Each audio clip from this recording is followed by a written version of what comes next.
不能够进去，不能够把病降临在这个家里。所以很多人都得到霍乱，他的左右邻居得到，这一家人就没有得到霍乱的病，就是因为他家里有供养地藏菩萨。就是说我们遇到事情一定要去追查它的因出在哪里啊，然后那个果要怎么来处理解决因为我们世间的一切事情一定有因果存在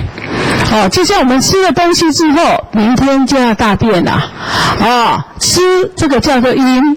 明天上厕所大便那个叫做果。所以任何东西都有它的因果的存在，要追求它的好的，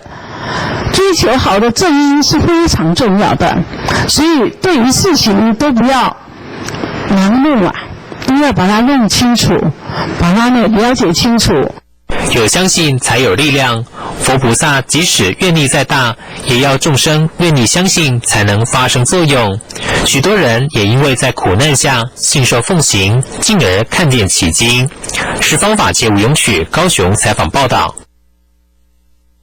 科公馆邀请书法大师现场挥毫，写春联和民众结缘。过新年喜气洋洋，科公馆与玄光慈善会一起举办大师挥毫送春联的活动，希望让传统过年的习俗可以传承。主要赠送对象以比较贫苦的人家为主，也欢迎年轻朋友一起来领取，唤起大家对过年的重视。科公馆非常荣幸，今天能够跟玄光慈善会一起来办理这一个传爱的活动。是一个大师挥毫，它背后最主要的意义呢，是社会上有很多善心的人士，借由这样的活动来传达我们对他们的关怀跟爱心。这个活动就是因为我们玄光慈善会想要传承这个过年目前的少年人拢较无咧重视这种大春联较无咧重视拢就是讲惊讲后壁这个少年人拢会袂记这个过年的气氛即摆过年大家拢走去外口佚佗嘛，也无咧伫厝大春联围炉食饭拢无所以我缘起的是讲要传承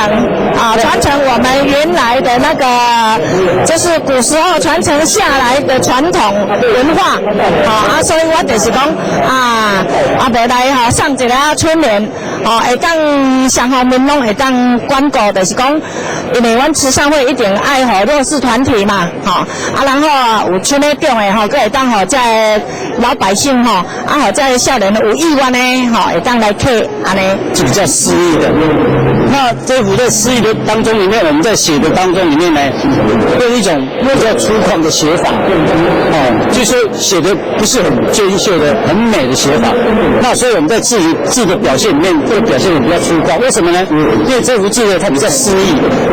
比较那个美的感觉。但是美的感觉，如果说我们做一种比较粗犷的写法去表现这种春联，它意义又都不一样。今天拿到这个字非常高兴，非常好，非常好，这个字写得很棒，很有意义。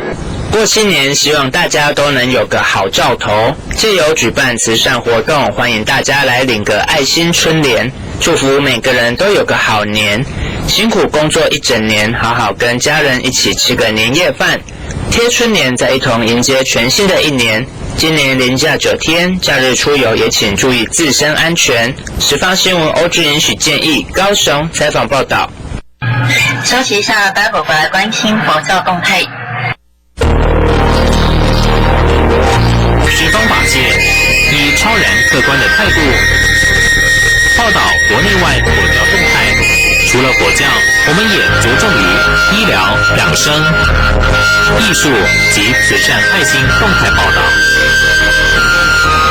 十方法界卫视